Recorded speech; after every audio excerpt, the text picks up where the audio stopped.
You are here because you want to learn about Korvold, the Fae-Cursed King. You are here because you want to learn how to build the best treasure deck you can for the game of Magic the Gathering Commander. And you are here because you love muscles and Magic the Gathering. Me, I'm Bobby Maximus. I am the muscles. These cards, these are Magic the Gathering, something that's been a huge passion of mine for the past 3 decades. And today we're going to get right down to business. We're going to talk about my Korvold Fae-Cursed King deck, one of my favorite commanders. And one of my favorite commanders because the treasure mechanic in Magic the Gathering is one of my favorite mechanics, or my favorite additions to the game ever. I was really excited to build a treasure deck, and Korvold is universally regarded as the best treasure deck commander.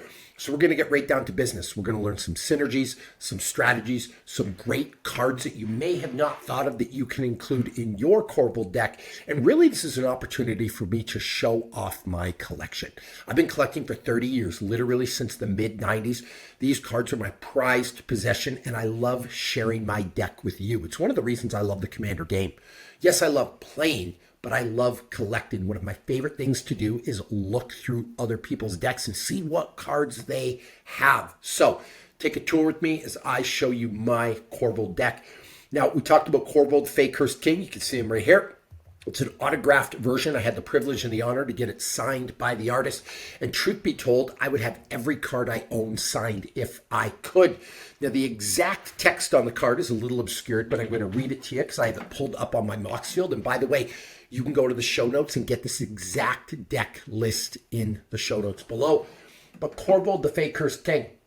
Whenever Korvold Fae-Cursed King enters the battlefield or attacks, sacrifice another permanent. Whenever you sacrifice a permanent, put a 1/1 counter on Korvold and draw a card. So this deck is built around a couple of themes. 1, treasures, and 2, some type of sack outlet for me to sacrifice either creatures or tokens or something, all right?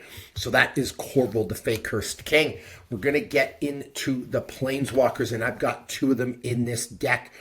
First of all, we got Tevesh Stat, Doom of Fools, incredible commander.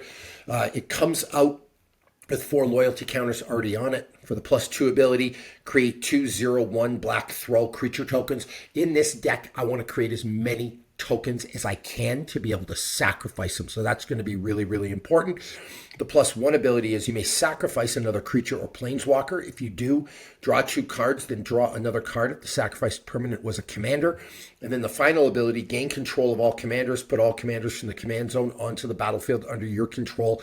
That's a real game ender. If you could take somebody's commander and take it away for the rest of the game, that will usually win the game. But you'll see we create tokens and we have a sack outlet. Minkskin Boo, I think one of the most underrated commanders I've seen. It's got a really low casting cost. It comes out with 3 loyalty counters.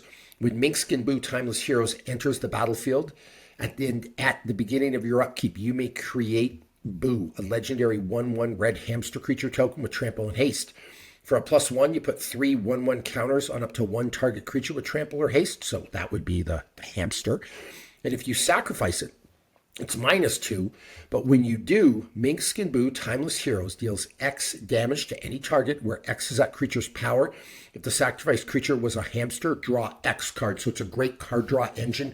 Listen, when you're building decks, there's no such thing as too much card draw. Like, I always want cards that are going to allow me to draw more. So those are our Planeswalkers. Let's go into creatures. Dark Confident. At the beginning of your upkeep, reveal the top card of your library and put that card into your hand. You lose life equal to its converted mana cost. I love this card.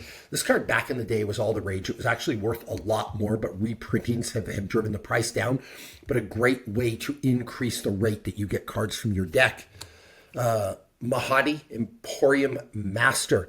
At the beginning of your end step, create a treasure token for each creature that died this turn. So a way to create those treasure tokens. And it's actually a super inexpensive way to include a creature into your treasure deck. It's an inexpensive card, but really underrated. The Grim Hireling. Everybody knows about the Grim Hireling. Whenever 1 or more creatures you control deal combat damage to a player, create 2 treasure tokens. If you sacrifice X treasures, target creature gets -1/-1 until the end of turn. So this acts as a removal. It acts as a sack outlet, and it also acts as a treasure generator. Evereth, Viceroy of Plunder from the latest Jumpstart set. Flying. Sacrifice another creature or artifact, so it's a sack outlet. Put a 1/1 counter on Evereth, Viceroy of Plunder. If the sacrifice permanent was a treasure, Evereth gains lifelink until the end of turn. Activate only as a sorcery. When Evereth dies, you may pay 1 and then a black or a red. When you do, Everett deals damage equal to its power to each opponent. The Professional Facebreaker, Menace. Whenever one or more creatures you control deal combat damage to a player, create a treasure token. Sacrifice a treasure. Exile the top card of your library. You can play it this turn. A way for me to get more cards out and cast more spells and create treasure tokens. So you're seeing a theme. Sack outlets, treasures, all right? There's also a lot of card draw in this deck. This deck moves really, really fast. The Orcish Bowmasters, great card from Lord of the Rings. I think it's probably the best card of Lord of the Rings.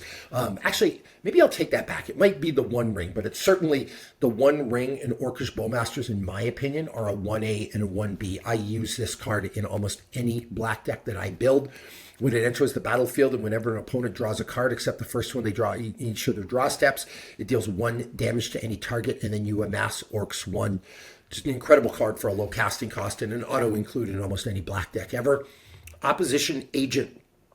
You control your opponents while they're searching their libraries, and it's got flash.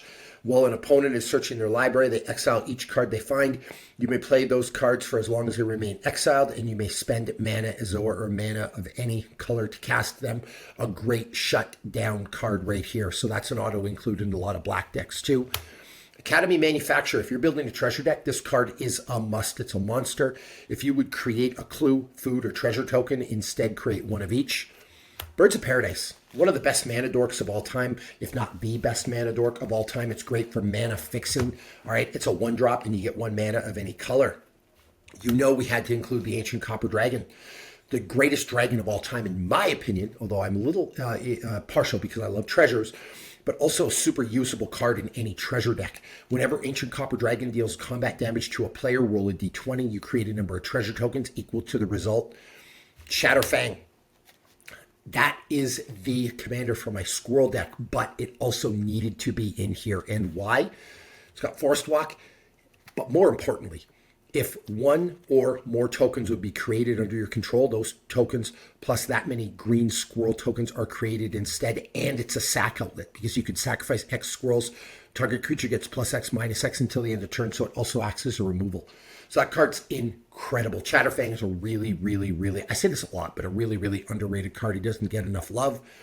The Deathrite Shaman, and again, autographed, all right? Love autographed cards. This one by Steve Argyle. The Deathrite Shaman is one of the best black and green cards ever created. It's got some graveyard hate in it. And again, if you're building a black-green deck, you need to put this 1-drop in. You know we had to put in the Dockside Extortionist. Now, looking at my Mox field right now, this is a bracket 4 optimized. I've got 6 tutors, 9 game changers in it, all right? So yes, I said 9. This is a high-powered deck, but if you know anything about me, a lot of my decks are actually rule 0. I put in banned cards. My play group plays with banned cards. The goal of our play group is to just make sure the decks are equal. So sometimes we all just buy a precon and we play precons. Sometimes we bring our highest powered decks, and I absolutely love this card. And I'm hoping by the time you see this video, it's actually unbanned. I really hope Magic unbans this card because I love it. Ford Neverwinter Charlatan. One of my favorite cards because I love the Dungeons and Dragons movie, but this is also an absolute menace in a treasure deck. And speaking of menace, it has menace. Ward, all you gotta do is sacrifice a creature. I'm making a lot of tokens in this deck, so that's easy to do. And then the Neverwinter Charlatan gets +2/+0 for each treasure you control. You realize how many treasure tokens I'm making in this deck. This creature gets real big, real fast. And whenever one or more players sacrifice 1 or more creatures, you create a tapped treasure token. This ability triggers only once each turn. Goldspan Dragon, a way to get more manas out of my treasure tokens. Love that card. Another mana dork, the Ignoble Hierarch, another great mana dork. It gives you black, red, and green. Yuri, Master of the Review, a card you won't see in a lot of people's treasure decks, but it really is quite good. Whenever you sack a permanent, put a 1/1 counter on Yuri. When Yuri dies, it deals damage equal to its power to any target. And I'm sacrificing a lot of permanents, so this card grows out of control in a hurry. For an uncommon, it is a tremendous include in a treasure deck. Speaking of common cards, uncommon cards, cards that are under a buck that are must includes in a treasure deck. Look at this. Mirkwood Bats. I say this almost every episode. Like a lot of my decks have tokens. And this in a token deck, this might be the best card in this deck. Forget value. Just forget playability. Whenever you create or sacrifice a token, each opponent loses 1 life. Each opponent. This is a game ender. This is a real problem. If you play me one day and I bring my treasure deck and the Mirkwood Bats comes out, you have to get rid of this. Otherwise, I will 100 out of 100 times win the game. Old Gnawbone. Fine, let's just go back to that for a second. Again, Mirkwood Bats. You have a token deck. This is, I want you to really, really soak this in for a minute. You need all the Mirkwood Bats in your collections and decks. Old Gnawbone. A way to create treasure tokens. Another one of those great dragons. And I actually did a video on my top 10 dragons of all time, and Old Gnawbone was in the top 3. So, Old Gnawbone to make some treasure tokens. Pitiless Plunderer. Whenever another creature you control dies, create a colorless treasure artifact token. I'm sacrificing a lot of my creatures. I'm going to make a lot of treasure tokens. Ragavan, Nimble Pilferer. Dockside Extortionist is cool, but Ragavan is also pretty damn cool. The Monkey Pirate, a way to create treasure tokens and a low casting cost. I didn't talk about this yet, but I love cards with low casting costs. I try to keep the total mana value of my competitive decks, my A decks, if you will, under 200, so they move really fast. This deck is 191. We've got a lot of low casting cost creatures, so it moves really, really fast. If you don't know what the mana value is, because I don't want to be a gatekeeper with like my language, this is 4 mana symbols, so it's got 3 plus a 1. This is 1. This is 4. This is 7. It's all the symbols of those cards added together. And if you're under 200, your deck's probably going to move fast. All right. I think I actually forgot to mention the Ruthless Technomancer, another great treasure producing card. And it's a sack outlet, which is important. Tireless Provisioner. Whenever a land enters the battlefield under your control, create a food token or a treasure token. Works great with Academy Manufacturer. Tireless Tracker. Whenever a land enters the battlefield under your control, investigate. Whenever you sacrifice a clue, put a 1/1 counter on Tireless Tracker. Shoulder the Apocalypse. Great card. Great card. In my opinion, should have been on the Game Changers list, right? This is useful in any black deck ever. Nice low casting cost. It's a 4/5 with Death Touch, so it's hard to deal with. Whenever you draw a card, you gain 2 life. Whenever an opponent draws a card, they lose 2 life. Monster of a card. Game Changer. Put it on the list, Wizards. Zorn. If you would create 1 or more treasure tokens, instead those tokens plus an additional treasure token are created.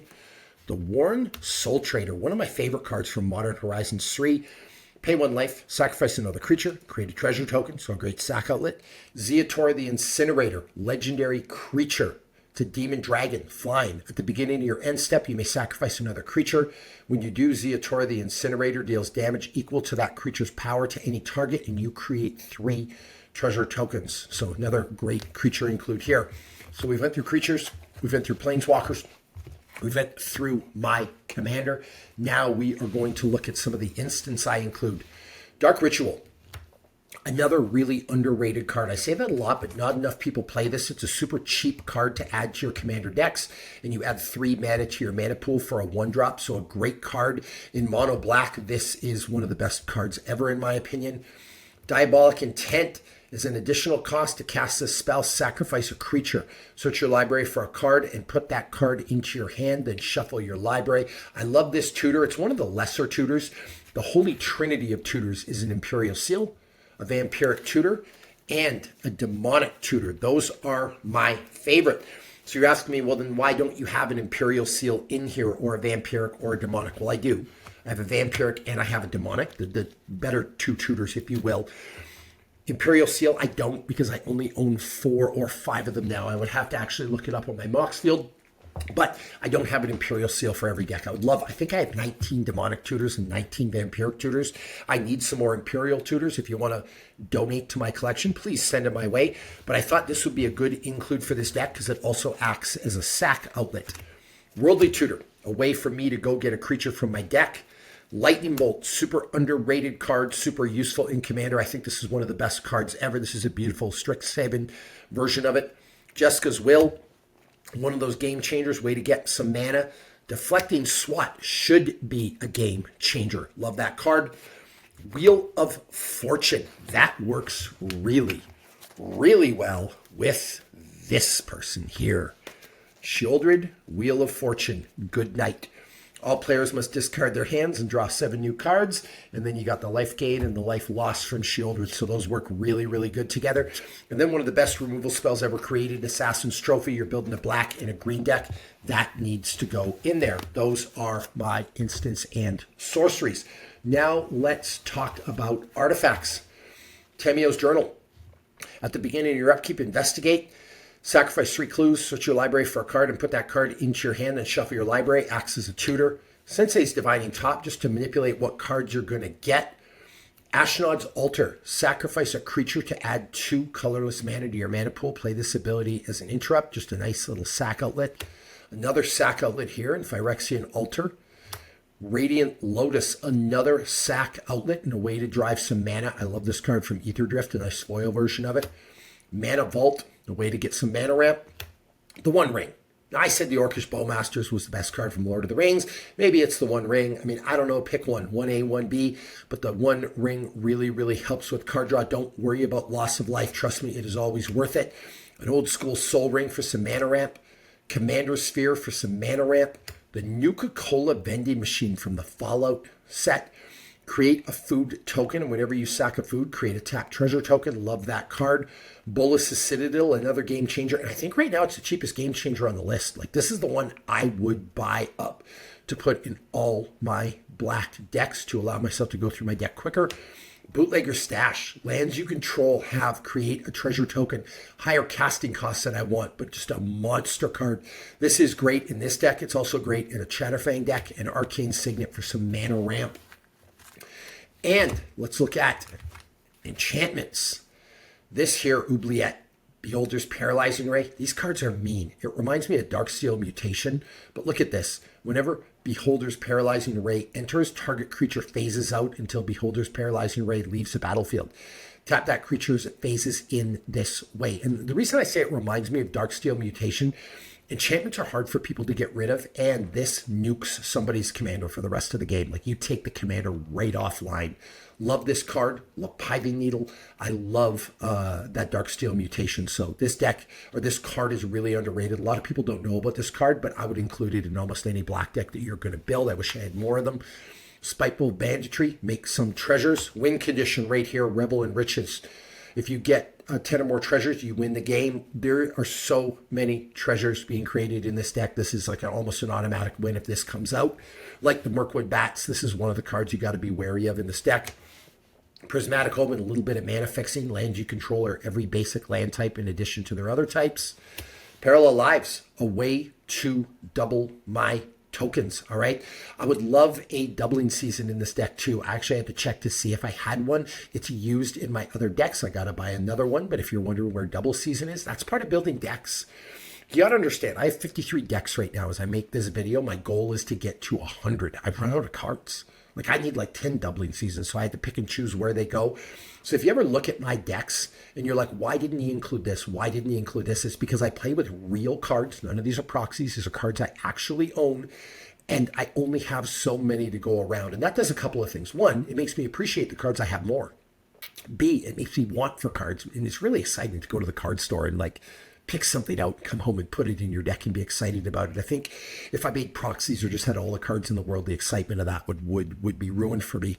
And then the other thing, it forces me to use different cards, which is kind of like creative and it's kind of fun. I don't want the same card in every deck. So, well, yes, I do, but you understand what I mean. Growing Rights of Itmalok, a great legendary enchantment land, okay? When Growing Rights of Itmalok enters the battlefield, look at the top 4 cards of your library. You may reveal a creature card from among them and put it into your hand. Put the rest on the bottom of your library in any order. At the beginning, your end step, you transform this, and then look at this. Add a green mana to your mana pool for each creature you control. So I love that card. It's an incredible enchantment, and it turns into an incredible land. Fable of the Mirror Breaker from Kamigawa. You're building a treasure deck. You need this enchantment, this saga. Step 1, create a 2/2 Goblin Shaman creature token with whenever this creature attacks, create a treasure token. Step 2, you may discard up to 2 cards. If you do draw that many cards, a lot of card draw in this deck. Remember I mentioned that. I don't talk about it enough, but there's a lot of card draw in this deck and all my decks, actually, because that's a major part of winning in Commander. And then exile this Saga, then return it to the battlefield transformed, and it turns into the Reflection of Kiki-Jiki. All right, Black Market Connection, super useful enchantment. You can do a bunch of stuff. You can make a treasure token, you can draw a card, you can create a shapeshifter. Bitter Blossom. Love this card to create a bunch of creatures that I can sacrifice. And then Underworld Breach. Another one of those game changers. In fact, I believe, I think Underworld Breach is on the game changers list. I'm actually, now that I talk about it, I'm not 100% sure. And in all honesty, there's so many cards. I can't keep track of them all, but a monster card in Commander, all right, to get stuff back from your graveyard. Now we have lands. We're going to start off with the boring basics. All right, autographed again. Love that. Okay, and then let's go into the specialty lands. Blooming Marsh, Haunted Ridge, Wastewood Verge. These tri-lands from Capenna are tremendous. Sulphurous Springs, Thornspire Verge. The Dead Marshes, Urborg Tomb of Yawgmoth. Turns all my lands into a swamp in addition to their other colors. Super useful for mana fixing. Treasure Vault, a way to make some treasures. Twilight Mire, Verdant Catacombs. The Wasteland.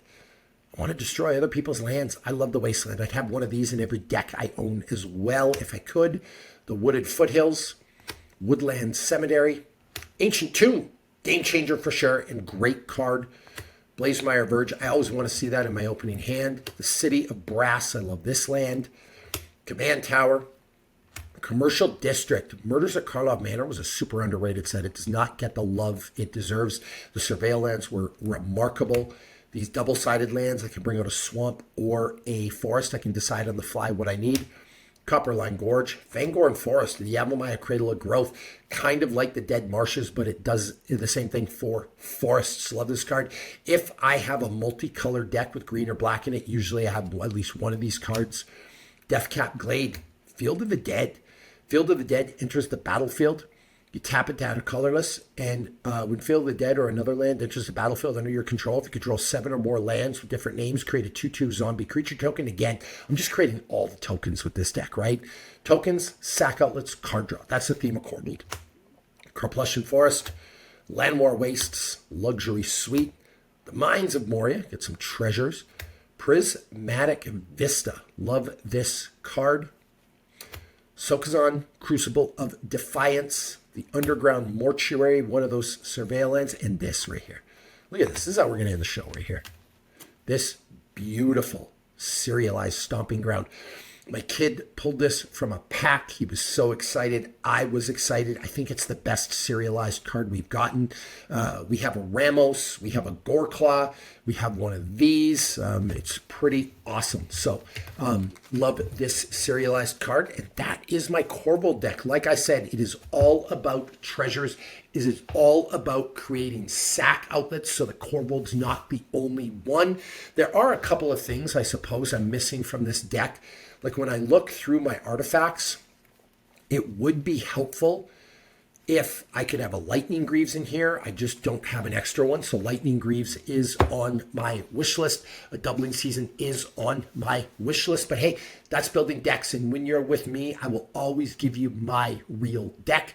You'll see all kinds of videos on my YouTube, and you can get links to those in the show notes before, or the show notes below, not before.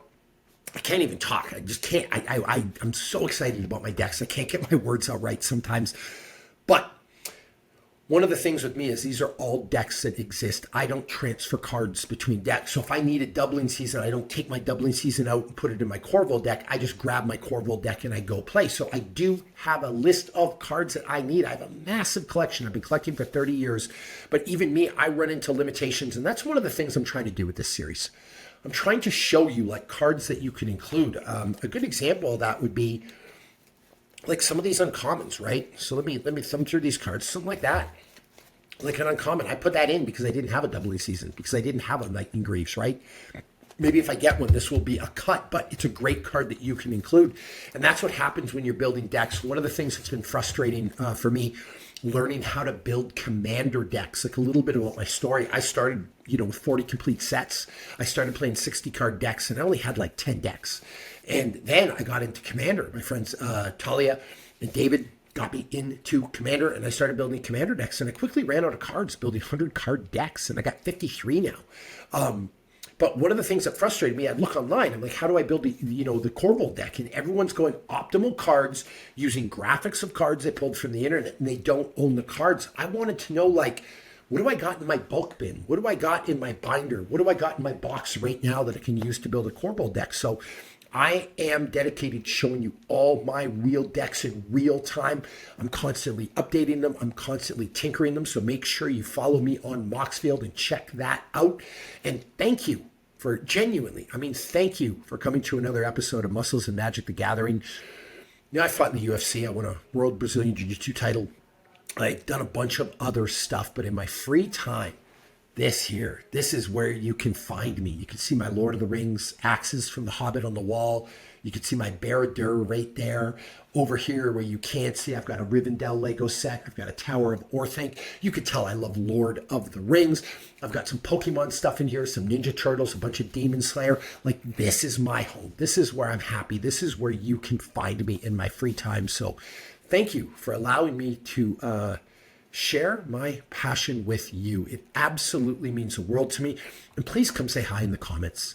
And I'd love to learn from you. I'd love for you to be part of my community. I want to build a community based on positivity, but I'd also love to be your friend. And I would love some ideas on how to make my deck better. Like, I learned so much from the community. Put in the comments, like, you need this in your treasure deck. And a lot of times you'll see me go back and forth with people. I will make the change you suggest. So, and I'll even give you a shout out in an episode. So thank you so much for coming by.